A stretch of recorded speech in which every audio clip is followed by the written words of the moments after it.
Hello and welcome to the church at Hiraeth. I had a look at our stats this week and they're very impressive. Always good to see people tuning in and checking out what we do. But I had a look at the numbers of people who are from various countries around the world. As you can imagine, the UK is leading the way, followed by the USA. But then we have another 21 nations that have also tuned in at some point during the course of this year. So if you include the UK as one rather than 4 countries, that's 23 in total. And I was thinking of the words of Jesus in Matthew's Gospel. We'll come to those later, where Jesus said, "Go into all the world and preach the gospel." Well, from this room, we've been able to do that during the course of 2025. So if you are from somewhere other than the UK or maybe the US, those are the two big consumers of the content that we put out, a very special welcome to you today. Enjoy the online service here from the church at Hiraeth. It's amazing to think that this little upper room and the services in here are going around the world. So it really is good to think that we're going out to so many people. Let's sing together. I will sing the wondrous story of the Christ who died for me. I will sing the wondrous story of the Christ who died for me. How he left his home in glory for the cross of Calvary. Yes, I'll sing the wondrous story of the Christ who died for me. Singing with the saints in glory, gathered by the crystal sea. James chapter 1 verse 12, "Blessed is the man who perseveres under trial, because when he has stood the test, he will receive the crown of life that God has promised to those who love him." But it's that opening sentence there, or at least a few words even. Blessed is the man who perseveres under trial. Blessed is the man who perseveres under trial. We all have trials in life. As we know, life doesn't go smoothly. Yes, we have times when everything is good and often periods when things aren't quite. And of course, somewhere in between as well, which is probably for most of us where we are for the bulk of our lives. But trials, they come. But blessed is the man who perseveres under trials. Now, I want to use an example from my own life, which may not be something that you do, but nevertheless, the principle is still the same. Fishing, particularly in 2025, it's been my bucket list tick to go fishing every single day, because this is my first year of full retirement. And as I've often said in my own blog posts, I want to hit the ground running. And that meant going fishing every day. Well, that's great, isn't it? At the height of summer, when you can go in the morning, in the afternoon, in the evening, and you could fish 3 times a day if you wanted to, and the conditions are perfect. But of late, they haven't been quite so. We've had a named storm, Claudia, which swept across the UK. That was extremely wet and windy into the bargain. But I went fishing, and during the course of this week, we've had some very low overnight temperatures. So consequently, lots of frost, lots of ice scraping. And even one of the ponds that I've been fishing had frozen over solid, albeit I was able to get somewhere just about before it became frozen that I could fish in. Difficult conditions. People who know me have come up with a couple of angles. Some have said to me, "You haven't been fishing this week, have you?" And I said, "Yes, I have." And they've looked very surprised. Others have actually asked me, how's the fishing been this week? It must have been difficult. Said, yes, it has, but I've still been out there. And that, for me, mirrors life. Life has trials. There are times when you might not even feel like getting out of bed. Perhaps you go to work and you don't want to get up in the morning. It's a real struggle. You go to bed at night and you can't sleep properly because on your mind is the fact you've got to go to work next day and you don't want to. Perhaps you're going through a difficult time at work. We've all been there. Everyone who has worked for a period of time in their lives, which was me. I left school at 16 and started work immediately. Anyone who's ever been to work knows that there are days, and sometimes that can become weeks, when if you never went to that place again, you wouldn't be unhappy. Times when you walk away after a day's work and think, if I did not have to go back there ever, that would not bother me. Difficult times, and life has trials, whether it's work, relationships, issues, things that are going on in our life at that particular time. Life has trials. Just as much as my fishing has been difficult this week, it's been a challenge without doubt. But fishing isn't a big thing in life. It's one of those pastimes or hobbies that you might not even be interested in anyway. And if you go or you don't go, it's not the end of the world.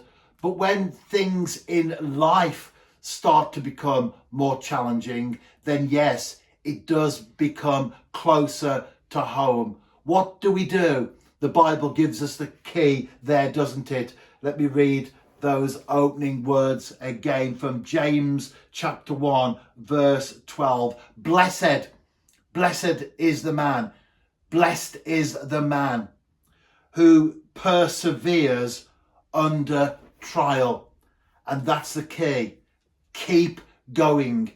Even when we hit difficult periods of time in our life, to be blessed means that we have to persevere. If we give in, we'll never succeed in life. It is so easy to surrender when the first little storm comes against us. But blessed is the man who perseveres. Let me encourage you, if that is you in your life at this time. Perhaps you're facing a trial, a storm of some description. Perhaps the weather conditions in your life, so to speak, aren't the height of the summer, but they are overnight frosts, difficult, cold, wet, windy. Persevere, because it won't always be like that. And this weekend, the weather has turned. We're back to reasonably mild weather again.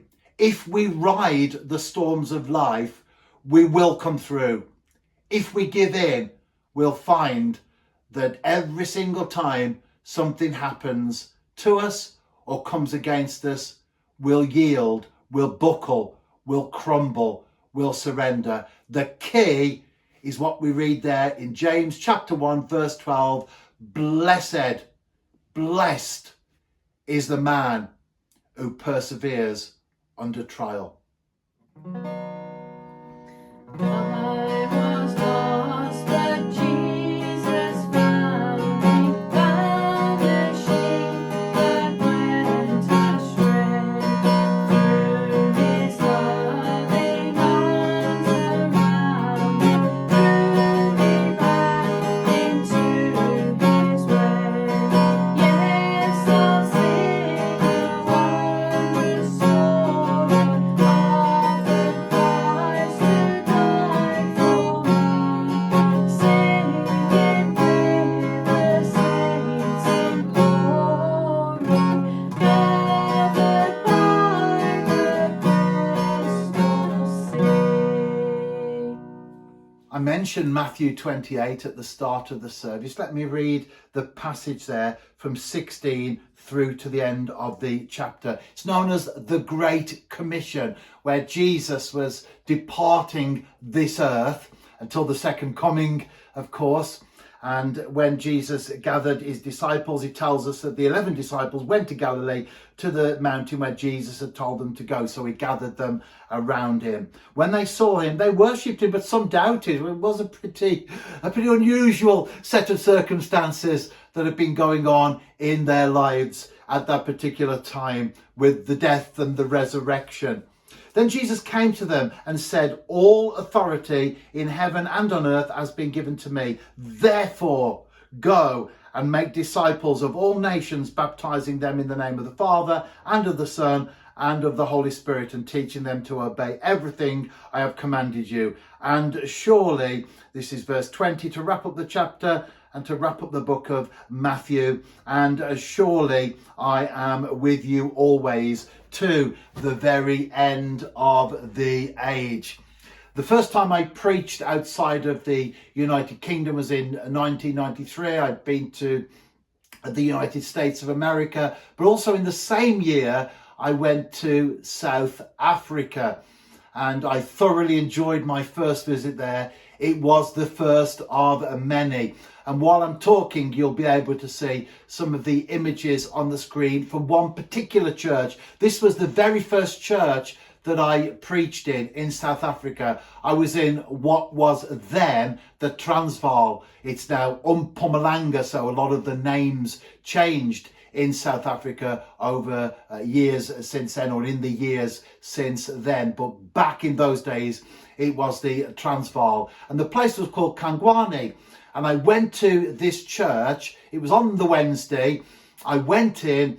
So I had preached in the USA, as I mentioned previously, which is very similar to the UK in terms of comfort and layout, etc. But I went into this church, and the first thing that I noticed is it was very different in context of the US and the UK, which I'd been very familiar with. There was straw all over the floor, and I went in, and they were speaking in their local language, but I had someone there who was going to translate for me, or interpret for me, translate for me when I spoke. And when I went there, and it was my turn, they welcomed me up. I did say to the pastor, his name was Amos, prior to that, "How long do you want me to speak for?" And he said, "Take as long as you want." Well, there are times in the UK when you wouldn't say that to some preachers, because they will. Our services tend to last for an hour or an hour and a half. And in my past times as a pastor, I would generally ask people, "How long do you want?" and then work that into the service. Or if they came and spoke, usually work for half an hour, sometimes 20 minutes, whatever. They were comfortable with whatever they had to deliver. But time was the essence. That's the order of the day. That's the point I'm making there. So when I said to the pastor, "How long do you want me to speak for?" he said, "Take as long as you want." And he meant it, because I went there on the Wednesday, and that service went right the way through to the Sunday. And the reason the straw was on the floor was so that when people got tired, they could get their heads down, have a nap while the service continued, and then get back up again afterwards and carry on. It really was an eye-opener. And when I said to them that services in the UK generally last for about an hour and a half maximum, some of the people laughed, and they said, "What's the problem? Don't you love God? You only go for an hour and a half." They were going from Wednesday right through to Sunday. And I can't remember how long I did speak for. I certainly didn't speak for hours, but I enjoyed the liberty of being able to share everything that was on my heart. And it was a revelation, an eye-opener, being with those people, because they were folks who didn't understand what time meant. And in all fairness to people in the Western world, it is very different, because we do have schedules and times, and we have to be back for this, and we have to be in for that. and we have to be there for another time. So it is very different, of course. You can't really say that we don't love God. They were just amazed that that's what we did. But in our situation, you can't say that you don't really love God because you are fixed to times. It's just that things are different. But it was wonderfully refreshing being with those people. That was my first time in Africa. And from there onwards, I went to numerous countries to preach: Uganda, Kenya, Tanzania, Ghana, the Ivory Coast, and more as well. And it was a fantastic season in my life being with people like that.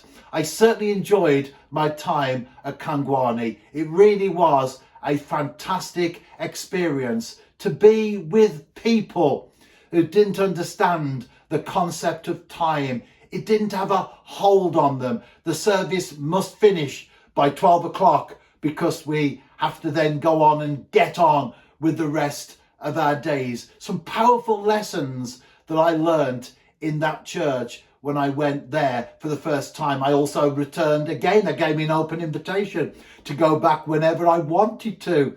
Before Sunday, they did finish on Sunday. So everyone has some sort of time constraint on their life. And I did return again. I was busy that first trip that I made to South Africa, thoroughly enjoyed it. But that church in Kangwani will always be special to me. As you've seen from the images on the screen, a very, very simple building, very simple construction, but full of people who were passionate about God.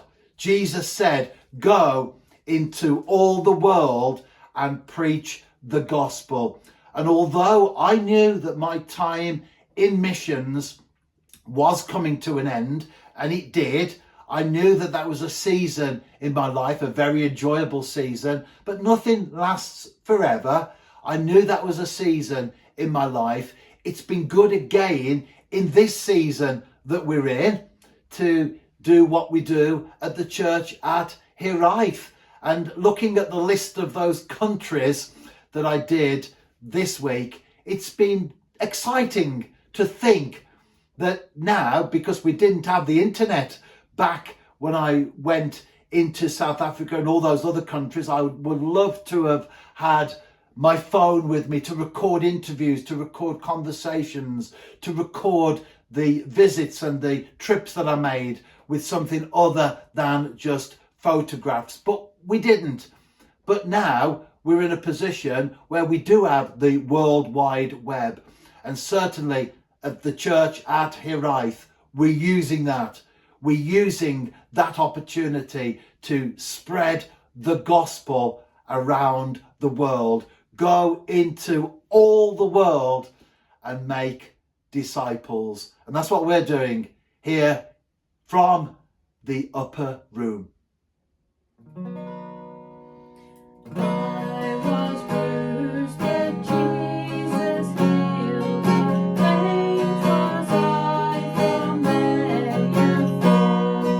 Sight was gone and fears possessed. But He freed me from my goal. Yes, I'll sing a wondrous story of the Christ who died for me.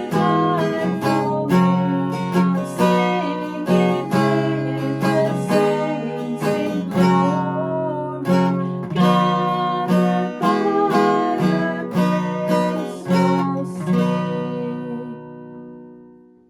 I was talking just now about the number of nations that we have been in this year around the world. Two of them, China and Saudi Arabia, communist and Islamic. It would be virtually impossible to do what we're doing now without coming into conflict with the authorities. You can't go into those places openly and preach like I am now, but in the public domain. There's some great missionary work going on in both of those nations, but the people that conduct it have to be very careful indeed. But in with the country stats, both China and Saudi Arabia have been represented. And that for me is again what I often say to people, the power of the internet. I couldn't go into those places like I've been to South Africa, Uganda, Ghana, Kenya, and those nations that I mentioned earlier, USA, Canada. I couldn't just walk into those places and preach like I am now, but the power of the internet means that we can transmit, as it were, around the world, and people can connect with us. So if you are watching this from maybe a difficult nation in the world, I don't know who the people are. I mentioned China and Saudi Arabia. I have no idea where those people are from, who they are. And even if I did, your secret would be most definitely safe with us. But all I know is that from those nations, people have tuned in. And I really appreciate that very much indeed, because the gospel has to be taken around the world. And in some countries, you can go in there openly and preach. In others, maybe not so. But the common denominator is that the message still travels the world, whether it's in person by people or through something like the church at Hiraeth, where we can travel the world. The church without walls. The church without borders. The church without restrictions. Enjoy your week. Don't forget to check out on Wednesday the Wednesday Words of Wisdom. The clue is in the title there.